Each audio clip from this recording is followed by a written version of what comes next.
Welcome to BKB hitech school. कैसे हैं आप लोग? मुझे उम्मीद है आप सभी बहुत ही अच्छे तरीके से अपनी पढ़ाई की तैयारी कर रहे होंगे। जीव विज्ञान में हम लोग अपना छठा चैप्टर प्रारंभ कर चुके हैं, जिसका नाम है वंशागति का आणविक आधार। इस वंशागति का आणविक आधार में हम लोगों ने बहुत कुछ देखा।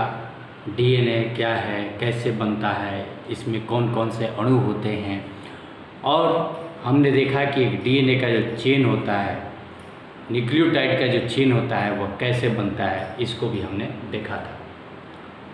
बहुत पहले मैंने पहले क्लास में बताया था कि अंततः आखिर हम इस निष्कर्ष पर पहुँचे थे कि DNA जो अणु है वो हमारे आनुवांशिक इकाई का है, या हम यूँ कहें कि आनुवांशिकी का आणविक आधार है। आखिर DNA को आनुवांशिकी का आणविक आधार कैसे माना गया, कब माना गया, इसी के लिए एक छोटा सा टॉपिक आपके इस चैप्टर में दिया हुआ है, जिसका नाम है आनुवांशिक पदार्थ की खोज। पहले क्लास में भी हमने यह चीज़ समझाया था। पुनः मैं इस चीज़ को रिपीट करने जा रहा हूँ, चूँकि आपके पुस्तक में फिर से दिया हुआ है। देखिए, इसमें अगर हम बात करें तो आनुवांशिक पदार्थ की खोज ऐसे ही नहीं हुई। इस खोज को करने से पहले बहुत सारे खोज हो चुके थे। सबसे पहला जो खोज हुआ था मेसर के द्वारा, न्यूक्लियन का खोज किया गया था, यानी न्यूक्लियस का खोज किया गया था। यानी एक न्यूक्लियस के अंदर हम जानते हैं कि ये कोशिका है, कोशिका के अंदर ये न्यूक्लियस है, केंद्रक, और केंद्रक के अंदर क्रोमैटिन पदार्थ होता है,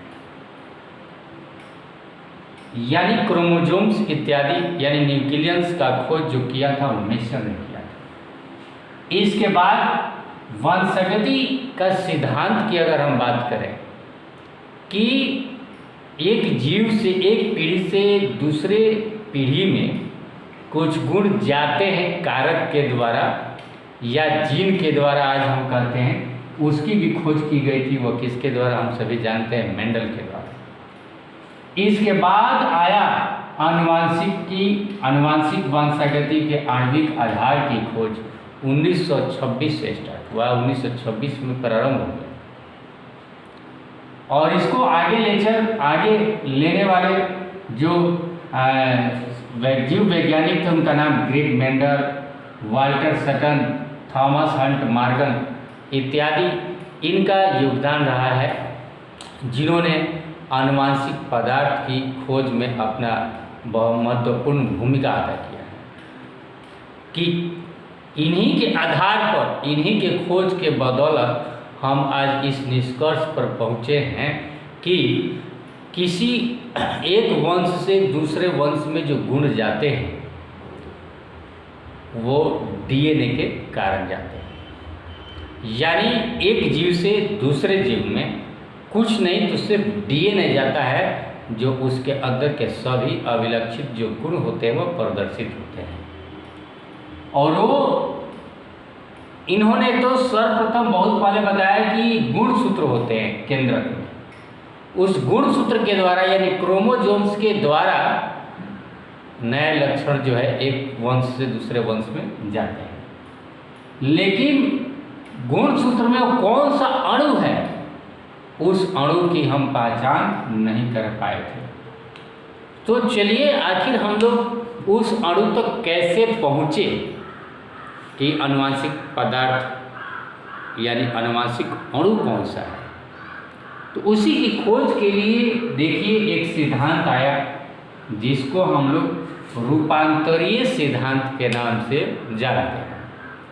ये रूपांतरीय सिद्धांत दिया गया था 1928 में फ्रेडरिक ग्रिफिथ के द्वारा। मैं इसके बारे में आपको विस्तृत से समझाता हूँ। देखिए, इन्होंने जो अपना प्रयोग किया, उस प्रयोग के आधार पर अपना सिद्धांत दिया। तो सबसे पहले इनका प्रयोग हम जानें। इन्होंने अपना जो प्रयोग किया वह स्ट्रेप्टोकोकस निमोनी, एक प्रकार का बैक्टीरिया है, इसी पर उन्होंने अपना प्रयोग किया। बैक्टीरिया मतलब ये जीवाणु है। ये जीवाणु जो होते हैं वो दो प्रकार के होते हैं, एक को एस टाइप कहते हैं और एक को आर टाइप कहते हैं। देखिएगा इन दोनों में क्या भिन्नता है। एस फॉर स्मूथ, स्मूथ मतलब होता है चिकना, यानी ऐसे स्ट्रेप्टोकोकस निमोनी बैक्टीरिया जिनका सतह चिकना था उसको एस टाइप स्ट्रेप्टोकोकस निमोनी कहा गया। एस टाइप को ही आपके पुस्तक में एस प्रभेद लिखा है।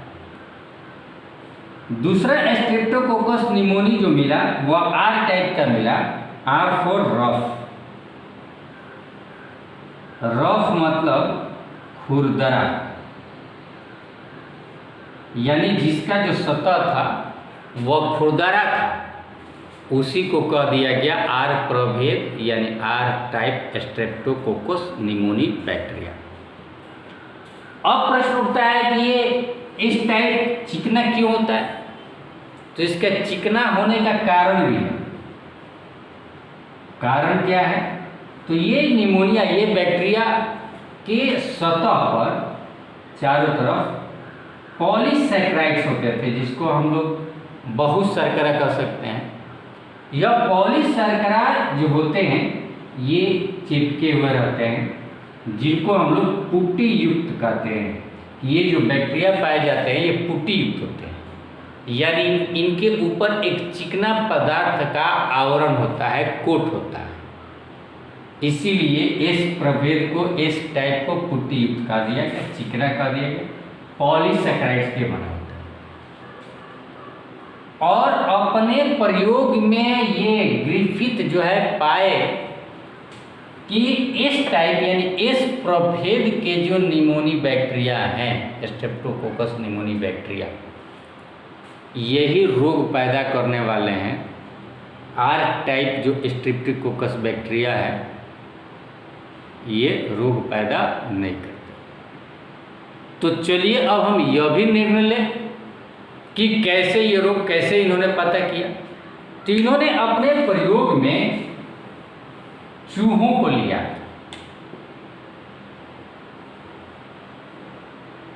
एक ही जाति के चूहा लिया, चूहा 1, चूहा 2। इस चूहे पर इन्होंने क्या किया, इंजेक्शन के द्वारा इस टाइप जो स्ट्रेप्टोकोकस निमोनी बैक्टीरिया था उसको चूहे में डाल दिया इंजेक्शन के द्वारा। तो ये चूहा जीवित नहीं रहा, यानी मर गया। यहाँ लिखने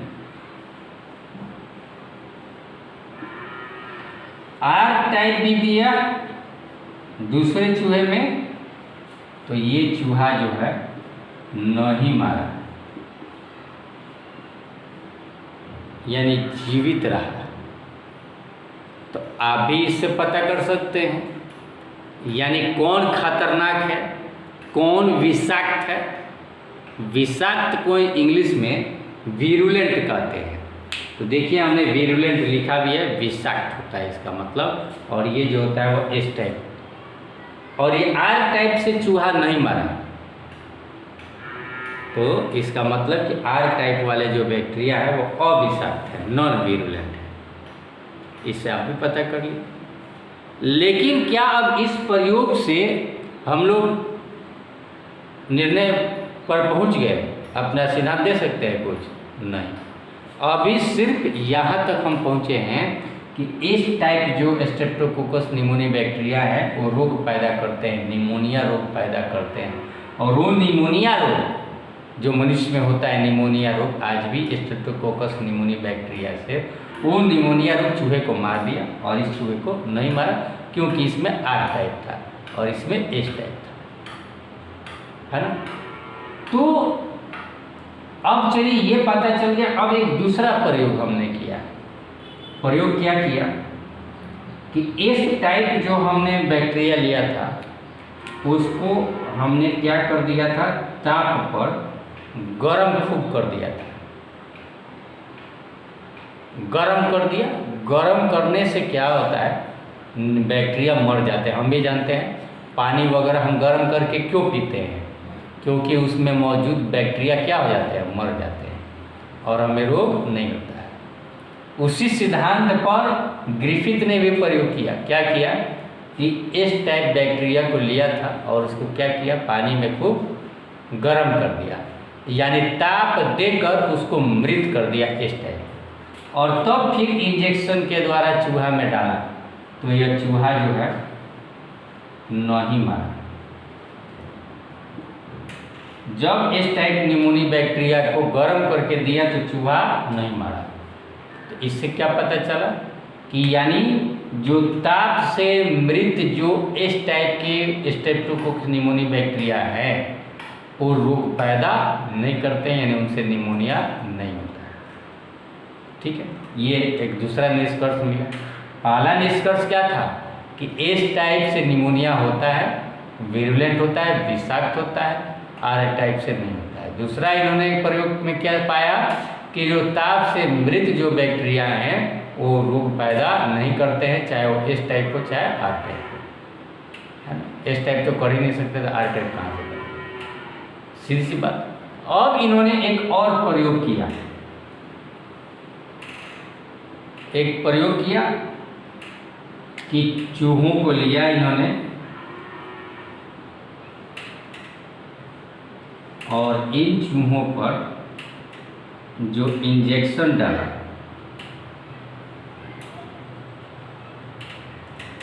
उस इंजेक्शन में एस टाइप के स्ट्रेप्टोकोकस निमोनी बैक्टीरिया थे और प्लस आर टाइप के भी थे। लेकिन एस टाइप के जो बैक्टीरिया थे उनको ताप से मृत करके दिया गया, यानी एस टाइप के बैक्टीरिया उसमें नहीं थे, उस इंजेक्शन में थे, मर गए थे, और आर टाइप के जीवित थे। इन दोनों को सम्मिलित रूप से इंजेक्शन में लगाकर चूहे को दिया गया। चूहे को जब दिया गया तो इन्होंने परिणाम देखा कि चूहे मर गए।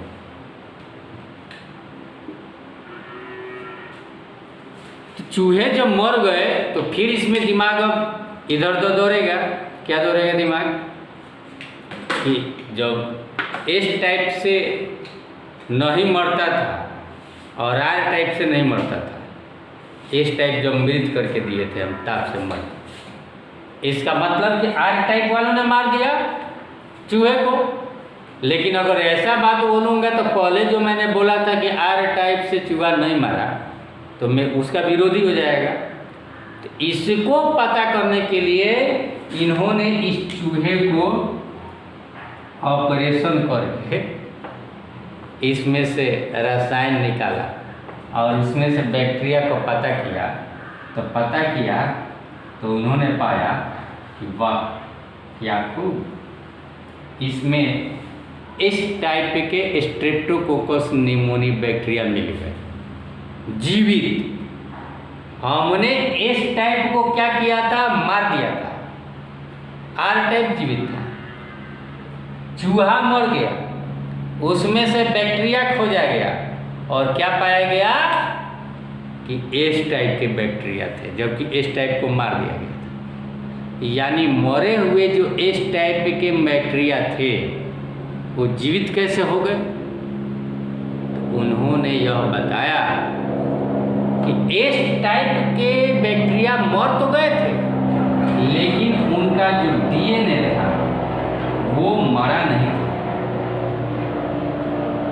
वो डिस्ट्रॉय नहीं हुआ था। और एस टाइप आर टाइप के जो जीवित स्ट्रेप्टोकोकस निमोनी बैक्टीरिया था आर टाइप के, उसके ऊपर इस डीएनए के कारण, जैसे ये बैक्टीरिया अगर हम बनाया आर टाइप है तो क्या हो गया कि डीएनए तो एस टाइप का था उसमें इंजेक्शन में, तो ये डीएनए इसमें जो प्रवेश कर गया तो प्रवेश करते ही अब आर टाइप के मशीनरी का इसने इस्तेमाल करने लगा और आर टाइप के मशीनरी का इस्तेमाल करके इस पर भी आर टाइप के ऊपर पॉलीसैकेराइड्स का निर्माण करने लगा। यानी ये भी जो है अब क्या हो गया, एस टाइप हो गया। आर टाइप से रूपांतरित होकर एस टाइप में यह बैक्टीरिया बदल गया और इसी कारण यह फिर से निमोनिया रोग पैदा करने लगा, जिससे कि चूहा मर गया। तो ये ग्रिफिथ के द्वारा अहम सिद्धांत था, इसी को रूपांतरण का सिद्धांत कहते हैं कि आर टाइप का स्ट्रेप्टोकोकस बैक्टीरिया इस टाइप के स्ट्रेप्टोकोकस निमोनी बैक्टीरिया में बदल गया। इसका कारण क्या था कि ताप से मृत इस टाइप का बैक्टीरिया जो था उसका डीएनए डिस्ट्रॉय नहीं था और उस डीएनए ने आर टाइप के बैक्टीरिया के मशीनरी का प्रयोग करके पॉलीसैकेराइड्स का निर्माण कर दिया, जिससे कि यह आर टाइप रूपांतरित होकर इस टाइप में बदल गया। तो इससे इन्होंने सिद्धांत दिया कि डीएनए था, है ना। ये था आपका रूपांतरण का सिद्धांत या रूपांतरीय सिद्धांत के नाम से जानते हैं, जो 1928 में दिया गया था। लेकिन इस सिद्धांत से एक बात निश्चित है, डीएनए तो पता चल गया, लेकिन जीव रासायनिक जो प्रकृति डीएनए का प्रकृति कैसा होता है ये पूरी तरह से हमें ज्ञात नहीं हो सका। अब चलिए हम चलते हैं कि रूपांतरित सिद्धांत का जो हमने ग्रिफिथ के द्वारा देखा था, जीव रासायनिक लक्षण के बारे में हमें पूरी जानकारी हमें नहीं मिली थी। तो इसकी जानकारी हमें कैसे मिली, इसके पहले देखिए Oswald Avery, Colin MacLeod, Maclyn McCarty, ये 1933 से लेकर 1944 तक इन लोगों ने सिर्फ यही समझा कि आनुवांशिक पदार्थ जो है प्रोटीन है ना, और वो प्रोटीन जो है एक पीढ़ी से दूसरे पीढ़ी में जाता है।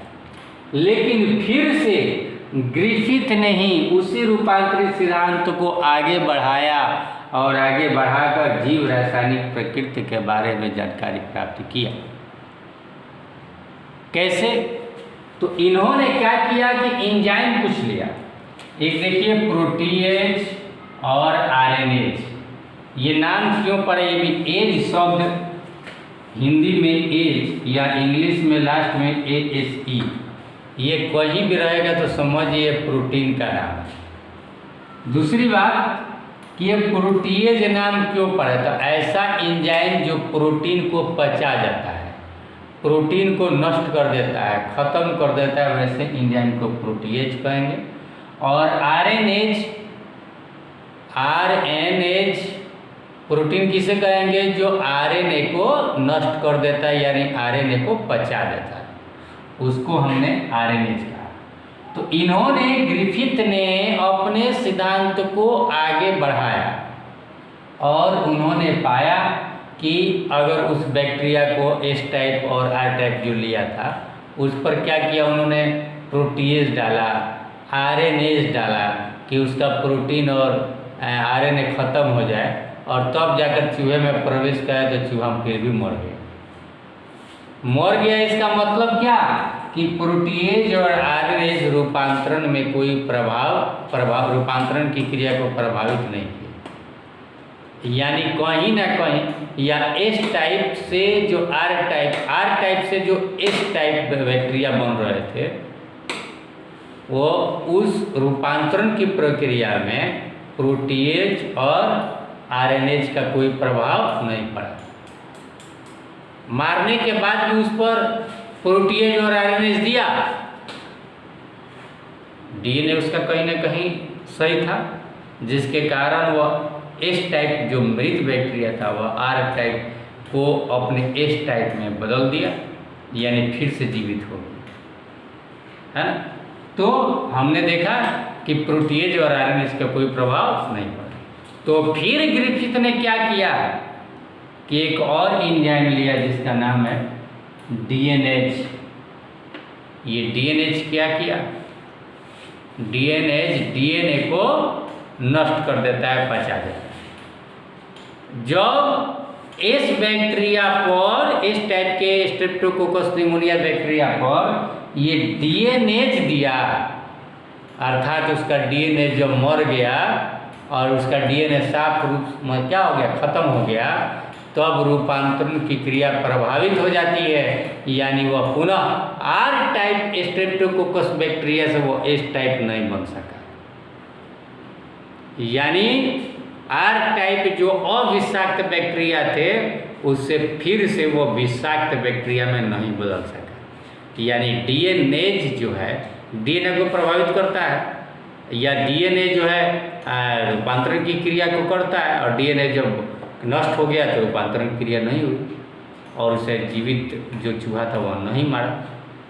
इसका मतलब क्या हुआ कि डीएनए ही कहीं ना कहीं जीव रसायन है और उसकी प्रकृति ज्ञात हो गई कि यह डिस्ट्रॉय हो सकता है डीएनए से। एक और क्वेश्चन आपके बुक में दिया हुआ है, देखिए मैं समझाना चाहता हूँ। यहाँ पर लिखा है डीएनएस और एक है डीएनएएएसई। इन दोनों में क्या डिफरेंस होता है, याद रखिए इन दोनों में बहुत अंतर है। डीएनएच का मतलब हुआ डीएनए, जैसे बुक का बुक्स होता है, पेन का पेन्स होता है, उसी तरह डीएनए का डीएनएच यानी बहुत सारे डीएनए। लेकिन इस डीएनए में जो एएसई लगा है, तो अभी मैंने बताया था कि ये डीएनएज है, यानी डीएनए को पाचित करने वाला एंजाइम है। दोनों में अंतर है ना, तो इस बात को आप लोग भी नोट कर लेंगे। Thank you. तो आइए अब हम लोग उस निष्कर्ष पर पहुंचते हैं अंततः कि डीएनए अनुवांशिक पदार्थ है। देखिए डीएनए अनुवांशिक पदार्थ है अंततः, एक पहले भी हमने पता कर लिया था डीएनए प्रोटीएज के द्वारा ग्रिफिथ के प्रयोग से कि डीएनए प्रोटीएज के द्वारा जो है डीएनए को जब पचा दिया गया तो वह रूपांतरण की क्रिया बाधित हो जाती है, रूपांतरण की क्रिया नहीं होती है। इसके बाद एक और प्रयोग किया गया अल्फ्रेड हर्शे व मार्था चेस के द्वारा 1952 में। इस प्रयोग को हम लोग समझते हैं। इस प्रयोग को समझने से पहले सबसे पहले मैं जीवाणु भोजी क्या है इसके बारे में बात करना चाहूँगा। देखिए ये जीवाणु भोजी जो है इनको हम लोग बैक्टीरियोफेज कहते हैं। नाम तो इसमें बैक्टीरिया का है लेकिन ये बैक्टीरिया नहीं है, ये बैक्टीरियोफेज यानी जीवाणु भोजी वायरस है। अब यह वायरस है और इसका नाम बैक्टीरियोफेज पड़ा, क्यों? क्योंकि यह एक ऐसा वायरस है जो अपना कुछ समय बैक्टीरिया को खाकर, बैक्टीरिया को नष्ट करके, बैक्टीरिया को पचाकर अपना जीवन पूरा करता है। यानी ये डिपेंडेंट है बैक्टीरियाज पर, इसीलिए ऐसे वायरस का नाम पड़ा बैक्टीरियोफेज या जीवाणु भोजी। क्लियर?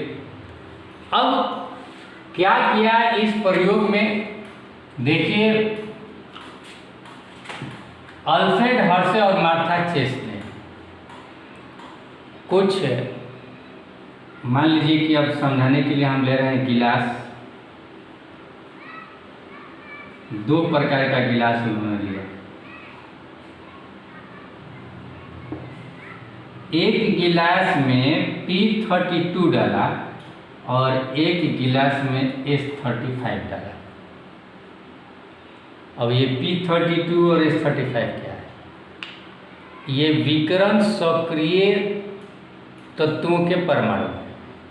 हम जानते हैं सामान्य सल्फर जो है 32 नहीं होता है, 30 होता है, और S35 जो है 32 होता है। सल्फर का आणविक भार 32 होता है और इसका 30 होता है। तो यहाँ पर विशेष लिया हर्शे ने, फास्फोरस लिया 32 वाला और सल्फर लिया 35 वाला, अपनी पहचान बनाने के लिए कि ये मेरा तैयार किया हुआ है, सामान्य सल्फर जो बैक्टीरिया होता है वो नहीं है। क्लियर? अब इसमें तरल पदार्थ भर दिया और इसमें भी तरल पदार्थ भर दिया।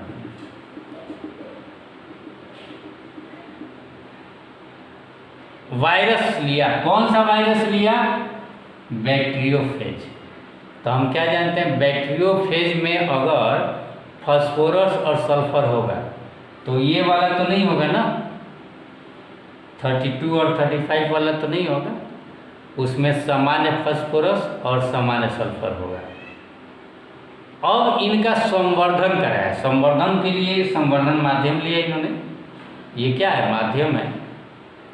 ये ऐसे माध्यम है जिसमें कि वायरस अपना गुणन कर सकते हैं, अपनी संख्या बढ़ा सकते हैं, और संख्या जब बढ़ाएंगे तो उनको प्रोटीन चाहिए, उनको तत्व चाहिए, उनके तत्वों के परमाणु चाहिए।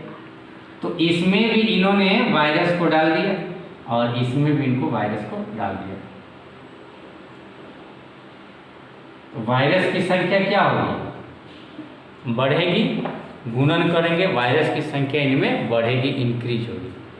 वायरस की जब संख्या बढ़ी तो बढ़ने के बाद इन्होंने क्या पाया कि जो P32 था, देखिए यहाँ भी लिखा हमने P32, इसको चेक किया गया तो इसके DNA में विकिरण सक्रिय परमाणु इन्हें फास्फोरस 32 मिला, लेकिन प्रोटीन सामान्य था, क्योंकि हमने प्रोटीन सामान्य था।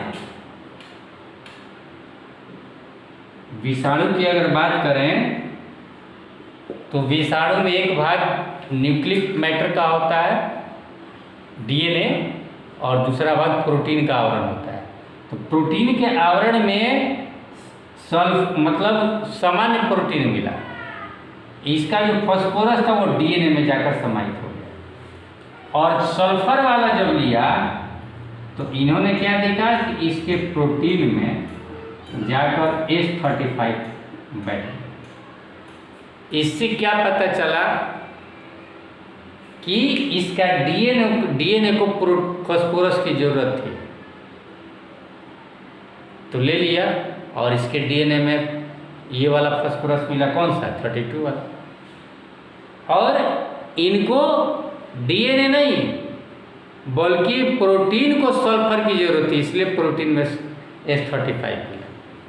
अगर DNA को भी सल्फर की जरूरत होती तो DNA में भी सल्फर मिलता, और इसके DNA को, अगर इसके प्रोटीन को भी सल्फर की जरूरत होती, फास्फोरस की, तो इसके DNA में भी प्रोटीन में भी सल्फर मिलता, फास्फोरस मिलता, लेकिन इसके प्रोटीन में फास्फोरस नहीं मिला, सिर्फ DNA में फास्फोरस मिला। इससे एक बात साबित हुई कि DNA में फास्फोरस होता है और प्रोटीन में सल्फर होता है। अब इनका क्या किया, देखिए हमने इसमें भी इशेरिशिया कोलाई को डाल दिया, यहाँ पर ध्यान दें, दोनों में हमने इशेरिशिया कोलाई जो बैक्टीरिया है, जीवाणु को दे दिया कि लो तुम खाओ पचाओ कुछ भी। तो खास बात होता है कि DNA का जो वायरस का जो DNA होता है वह जब किसी जीवाणु में प्रवेश करता है तो जीवाणु अब वायरस के DNA को अपना मास्टर मान लेते हैं और अपना DNA मान लेते हैं, और वायरस के DNA के अनुसार उत्पाद बनाने लगते हैं और गुणन करने लगते हैं। इस प्रकार से बहुत सारे वायरस बनकर तैयार हो जाते हैं। तो उनमें पाया गया कि बहुत सारे हमने देखा वायरस बैक्टीरियोफेज आ गए, वायरस आ गए, जीवाणु इशेरिशिया कोलाई बदल गया, किसमें बदल गया? वायरस में। लेकिन साथ ही साथ ये भी देखा गया कि जब किसी बर्तन में वायरस भी था और इशेरिशिया कोलाई भी था, पाचित्र में इसका खूब जो है मंथन किया गया, हिलाया डुलाया गया, बहुत कुछ किया गया। तो इशेरिशिया कोलाई जो थे, अब देखिए इसको मिटा करना, उसमें सिर्फ अब क्या मिला? वायरस मिले। कौन सा वायरस? बैक्टीरियोफेज मिले। और इस बैक्टीरियोफेज का जो प्रोटीन वाला आवरण था वह अलग मिला। और यह वायरस बना कैसे? तो इसेरिचिया कोलाई के अंदर यह वायरस का जो डीएनए था वह प्रवेश कर गया। इसका मतलब कि यह इसेरिचिया कोलाई ही था, लेकिन सिर्फ जो डीएनए इसेरिचिया कोलाई का था वह बैक्टीरियोफेज का था। तो बैक्टीरियोफेज का डीएनए तो इसेरिचिया कोलाई में चला गया, लेकिन इस बैक्टीरियोफेज का प्रोटीन आवरण हिलाने डुलाने और उसको अलग करने से, विकेंद्रीकरण करने से प्रोटीन आवरण जो है अलग पाया गया। यानी इससे यह पता चला कि डीएनए वायरस का ही डीएनए सिर्फ इसेरिचिया कोलाई में प्रवेश किया। क्लियर? और दूसरी बात ये भी पता किया कि इस इसेरिचिया कोलाई के डीएनए में फास्फोरस कौन सा 32 मिला, और प्रोटीन वाला जो सल्फर था 35 वाला वह एक था ना, इसमें हमने वायरस लिया था प्रोटीन रेडियो एक्टिव विकिरण सक्रिय वाला लिया था हमने, तो उसका जो सल्फर वाला जो था वो अलग हो गया। ये जो पदार्थ था ये मिश्रण से अलग दिख रहा था, और ये वाला पदार्थ जो था वो किसमें चला गया? इसेरिचिया कोलाई में चला गया। और इसका जो था सामान्य इसेरिचिया कोलाई ये भी पाया गया, लेकिन इस इसेरिचिया कोलाई में डीएनए सक्रिय नहीं पाया गया, प्रोटीन सक्रिय पाया गया। डीएनए सामान्य था। क्यों डीएनए सामान्य था? क्योंकि इसके अंदर जो डीएनए था वह फास्फोरस वाला, रेडियो एक्टिव वाला नहीं था,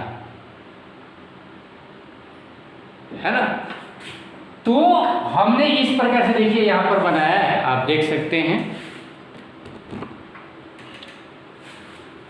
इसेरिचिया कोलाई जिसमें कि प्रोटीन सक्रिय नहीं है, डीएनए रेडियो एक्टिव है, यानी डीएनए इसमें प्रोटीन जो है फास्फोरस जो है 32 वाला है, और ये प्रोटीन आरएनए प्रोटीन जो है रेडियो एक्टिव है, सक्रिय है, जिसमें कि S35।